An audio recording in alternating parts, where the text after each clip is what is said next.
ලෝකෙ කොහේ හරි රටකට ගිහිල්ලා ජීවත් වෙන්න බලාපොරොත්තු වෙන්න ඉන්නේ. එහෙමත් නැත්නම් ඔයාගේ පවුලේ කට්ටියත් එක්ක සේරම එකතු කරගෙන ඔයා කොහේ හරි රටකට ගිහිල්ලා ජීවත් වෙන්න බලාපොරොත්තු වෙන්නේ.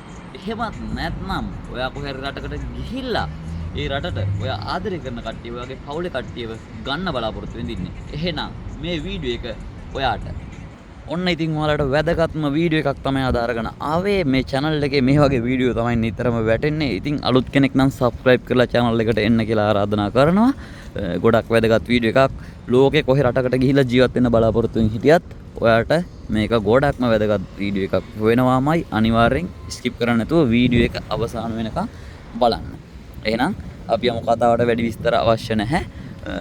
ඉතින් මම ඉන්නේ කොරියාවේ කෙටියෙන්ම කියනවා නම් මම කොරියාවේ හිටියට මේක ලෝකෙ කොහේ රටට ගියත් ඔයාලට අනිවාර්යයෙන්ම වැදගත්. ඔයාලා අංක 1ට ලෝකෙ කොහේ හරි රටකට යනවා නම් ඔයාලා කරන්න ඕනේ අධ්‍යයනයන් කිහිපයක් තමයි මම මේ කියන්නේ. ඒ අධ්‍යයනයන් ටික කරලා තමයි ඔයා කොහේ හරි රටකට ජීවත් වෙන්න හෝ රස්සාවක් කරන්න හෝ එහෙම නැත්නම් පවුලේ කට්ටිය එක සේරම එක හරි කොහොම හරි යන්න බලාපොරොත්තු වෙනවා නම් අනිවාර්යයෙන්ම එහෙම අධ්‍යයනයක් කරන්න. ඉතින් අපේ රටේ ඉන්න බහුතරයක් දෙනා ගොඩාක් උත්සාහ කරනවා තියෙන දේපොළ ඉඩකඩම් යාන වාහන සියලු දේවල් විකුණලා පවුලේ සියලු දෙනාත් එක්ක කොහේ හරි රටකට ගිහිල්ලා හොඳ රටක් ලෝකේ ලස්සන රටක් කියලා මිනිස්සු කියන කතා අහලා වීඩියෝ දැකලා ඒ දේවල් දැකලා ගිහිලා ජීවත් වෙන්න සෑහෙන්න උත්සාහ කරන බහුතරයක් ඉන්නවා මේ දවස්වල අපේ රටේ. ඉතින් ඒ නිසාම තමයි මම මේ වීඩියෝ කරන්න ප්‍රධාන හේතුව. අංක 1ට ඕගොල්ලෝ කොහේ හරි රටකට යන්න හදනවා නම් තියෙන දේවල් සේරම විකුණලා ඉවර වෙලා කොහේ හරි රටකට යන්න ඉස්සරලා ඕගොල්ලෝ පොඩ්ඩක් කල්පනා කරලා බලන්න. කල්පනා කරලා නම් වැඩක් නැහැ. ඇත්තටම අධ්‍යයනය කරලා බලන්න මේ රටේ ඇත්ත තත්ත්වය මොකක්ද කියලා. ඇත්ත තත්ත්වය මොකක්ද කියලා බලන්න වලට පහසුම ක්‍රමයක් මම කියලා දෙන්නම්.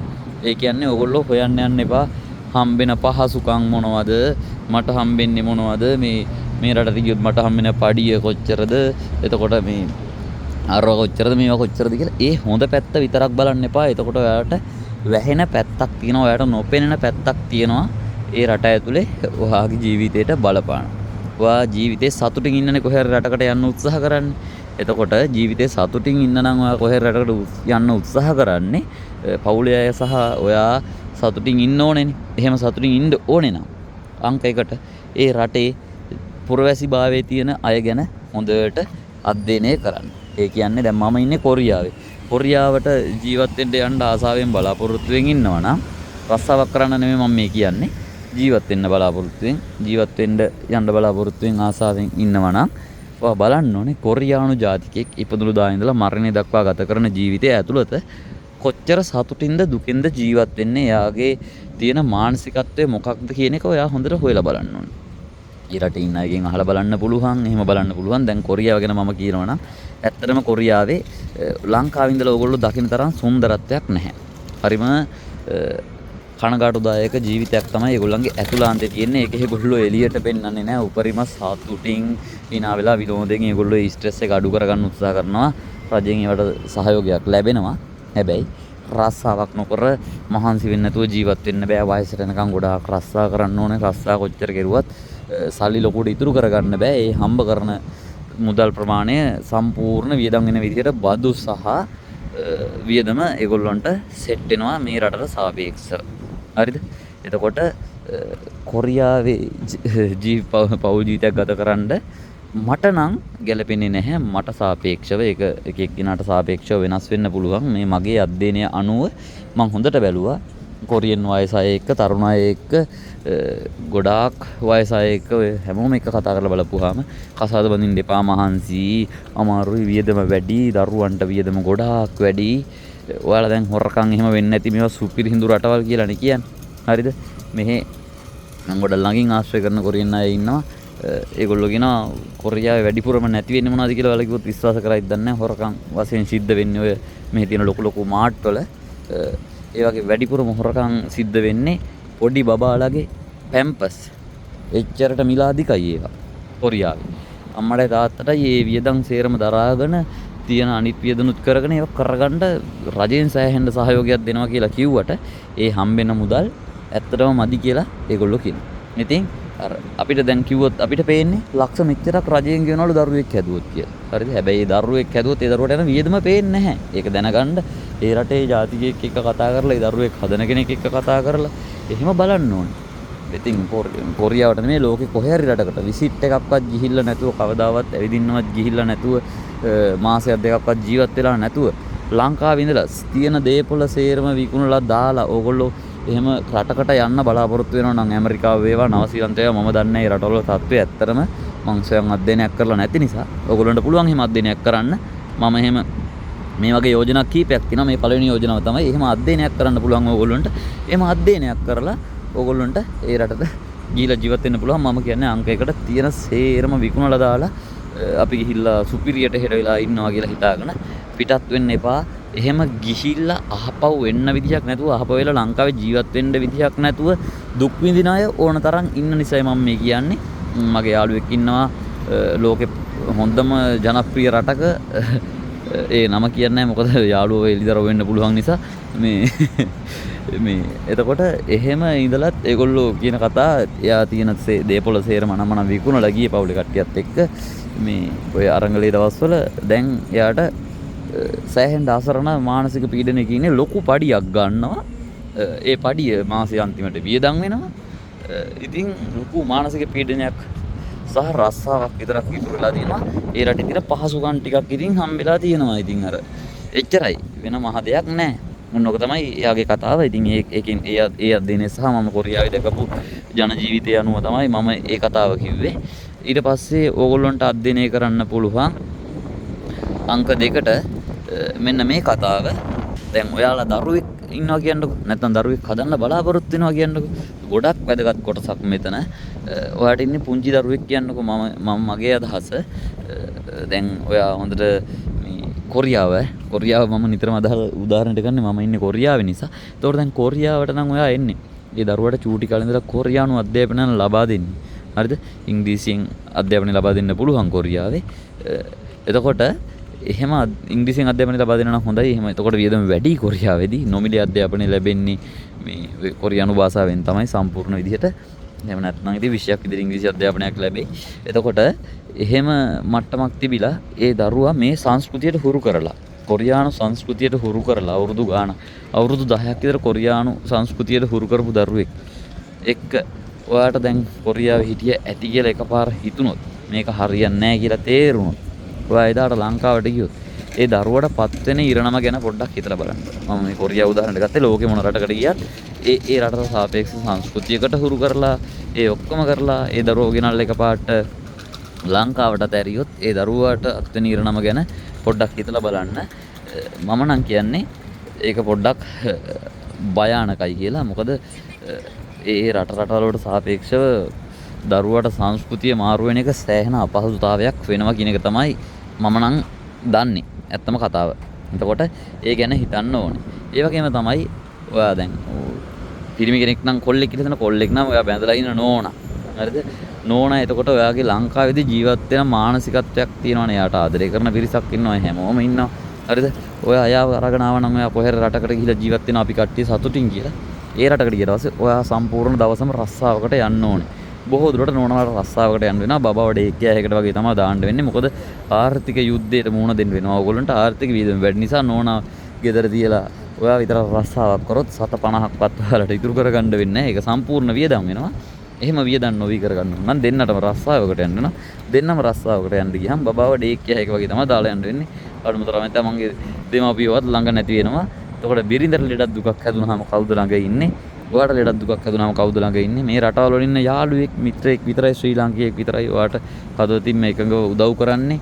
එහෙම නැත්නම් ගොඩාක් හිතවත් ඒ රටේ ජාතිකයෙක් හම්බුනොත් හරි කොරියාව වගේ රටක නම් එහෙමත් නැතිම තරම් 100ට එකක් විතර ඇති ඒත් නැතුව ඇති අනේ මන්ද බොහොම අඩුයි ලෙඩක් දුකක් හැදුනත් Tamanටම තමයි හැම දුකක් වේදනාවම දරා ගන්න වෙන්නේ.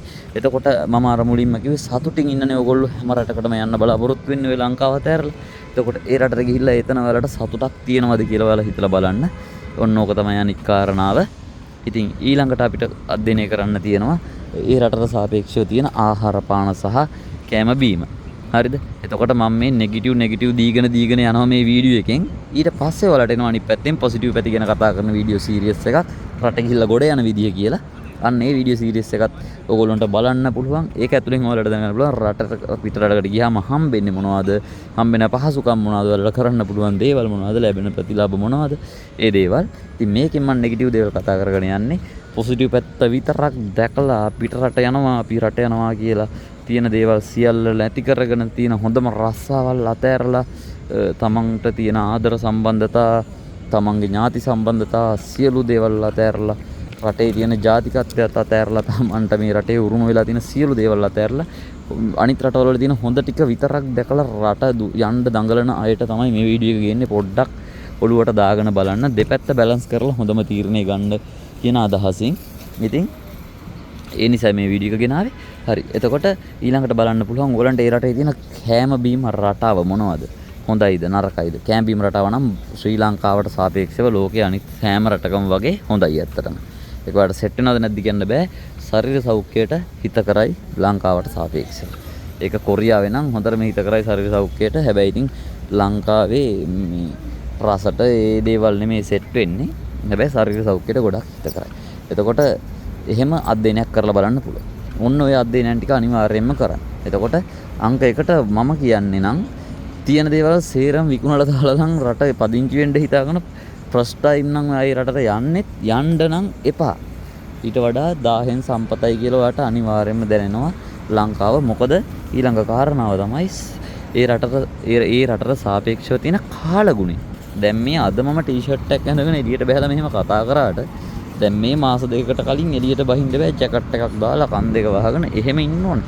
හිම වැටිලා මේ ගස් සේරම මැරිලා එහෙම තිබුණේ. හරිද? එතකොට මේ ගස්වල කොළයක් තිබුණේ නැහැ. මේ දැන් තමයි දල්ලක් දාගෙන ඉන්නේ මේ වේදිලා තිබුණ ගස්. එතකොට මේ සංස්කෘතියට අපේ ඇඟවල් වලට ඔරොත්තු දෙයිද නැද්ද කියලාවත් දන්නේ නැතුව කෙලින්ම ලංකාවේ යන්න එපා. යන්න කලින් අඩුම ධර්මයේ පුළුවන් නම් විසිට් එකක්වත් ගිහින් ඉන්න බෑ. විසිට් එකක් ගියොත් ඒ රටේ තියෙන යථාර්ථය උඩින් බලලා આવොත් නම් තේරෙන්නේ නැහැ. හොඳට අධ්‍යයනය කරලා එන්න වෙනවා.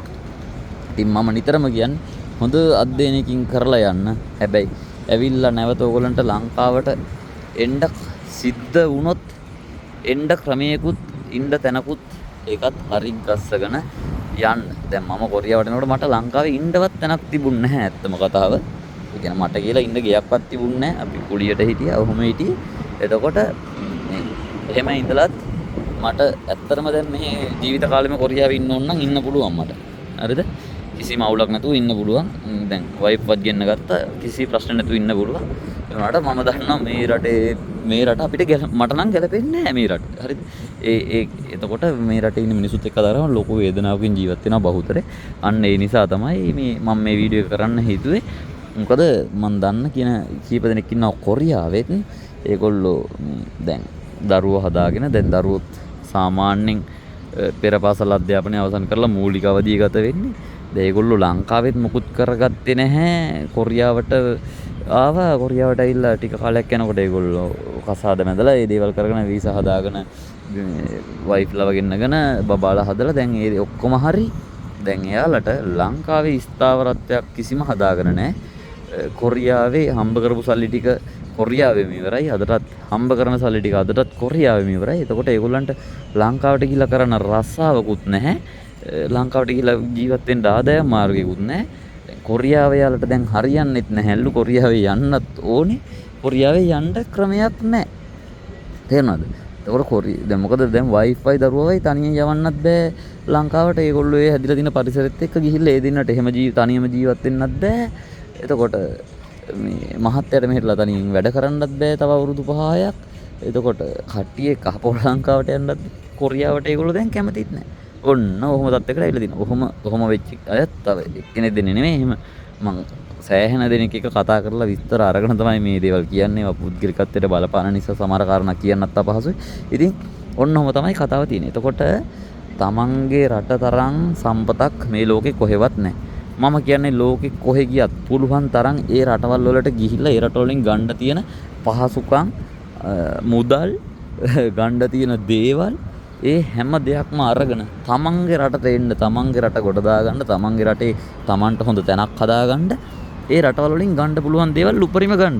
අවුරුදු 10ක්ද කොච්චරක්ද කියලා මම දන්නේ. ඒ කැමති කාල සීමාවක් ඕගොල්ලෝ ඉඳලා ඕගොල්ලන්ට ගන්න පුළුවන් උපරිම දේ රටෙන් ගන්න උත්සාහ කරන්න. උපරිම දේවල් ගන්න පහසුකම් මුදල් පඩි ඒ දේවල් ගන්න ඕගොල්ලෝ සුදුසුකම් හදාගන්න. ඒ සුදුසුකම් වලට සාපේක්ෂව බය නැතුව කතා කරලා ඒ දේවල් අරගෙන ගැම්මට ඇවිල්ලා ලංකාවේ ලස්සනට ජීවත් වෙන්න කියන එක තමයි මගේ යෝජනාව. රටක ගිහිල්ලා ජීවත් වෙන්න ඕනෙම නම් ඔන්න ඔය මං කියපු අධ්‍යයනයන් ටික කරලා තමන්ගේ අම්මා තාත්තව දාලා සහෝදර සහෝදරියන්ව දාලා නෑදෑ හිතවතුන් අතෑරලා දාලා ඒ සේරම අතෑරලා දාලා තමන් ඉපදිච්ච රටත් අතෑරලා දාලා ගිහිල්ලා ඒ රටවල කාලගුණයට ගැලපෙනවා නම් ඕගොල්ලන්ට සෙට් වෙනවා නම් ගිහිල්ලා ජීවත් වෙන්න අනිවාර්යෙන් ඒක ඕගොල්ලෝගේ ගමනට සාර්ථකත්වයක් ලැබෙයි. ඒක ඕගොල්ලෝගේ සතුට ඒක එක්කෙනාට සාපේක්ෂයි මේ ජීවිතය කියන දේ. ඉතින් එහෙනම් මේ වීඩියෝ එක මෙතනින් අවසන් කරනවා. තවත් විස්තර කියනවා නම් කියන්න ගොඩාක් තියෙනවා. එකින් එක අහුල කෙටියෙන් කිව්වේ සාරාංශයක් අරගෙන ඕගොල්ලෝ තම තමන්ට සාපේක්ෂව ඒ රට ගැලපෙනවද නැද්ද කියන එක හොඳින් අධ්‍යයනය කරලා බලන්න. YouTube වීඩියෝ එකක්වත් මොකක්වත් දැකලා රටකට යන්න උත්සාහ කරන්න එපා. තවත් ප්‍රධාන කාරණාවක් තමයි නීති අනුකූලව ඕගොල්ලෝ යන රටකටත් යන්න ගොඩාක් අය තමන්ගේ අතේ තියෙන ශේෂතම කාට හරි පූජා කරනවා අනේ අපිව අර රටට ගිහින් දාන්න කියලා. හරිද? එහෙම කරගන්න එපා. ඒ කියන්නේ වෙනම කතා කරන්න ඕනේ වීඩියෝ සීරීස් එකක්. ඒක නීති අනුකූලව යන්නේ කොහොමද? වෙන කාටවත් අහු වෙන්නේ නැතුව වැඩේ කරගන්නේ කොහොමද? මේ ඒජන්සි කාර්යෝ ඉස්සරහා පින්සෙන්ඩු වෙන්නේ නැතුව තමන් ගොඩ යන්නේ කොහොමද කියන එක ඒක වෙනම වීඩියෝ සීරීස් එකක්. මේක රට ගිහිලා ජීවත් වෙන්න බලාපොරොත්තු වෙන අයට වැදගත් වීඩියෝ එකක්. මම විශ්වාස කරනවා මේක ලෝකේ මොන රටකට ඕගොල්ලෝ ගියත් මෙන්න මේ කතාව හොඳින් ඇහුවොත් ඕගොල්ලන්ට ගොඩක් වැදගත් වෙයි කියලා. ඉතින් එහෙනම් තවත් ඕගොල්ලෝ මේ රට යන උත්සාහ කරන දන්න කෙනෙක් ඉන්නවනේ මේ වීඩියෝ එක යවලා දැනුවත් කරන්න. ඒක ඒගොල්ලොන්ගේ ජීවිතයට ගොඩාක් ලොකු සම්පතක් වෙයි. එහෙනම් මේ වීඩියෝ එක මෙතනින් අවසන් කරනවා. මෙච්චරලා වීඩියෝ එක බැලුවා නම් ඔයාලට ඇත්තටම මේක වැදගත් වීඩියෝ එකක් වෙන්න ඇති. එහෙනම් බොහොම ස්තුතියි සියලු දෙනාටම ජය වේවා.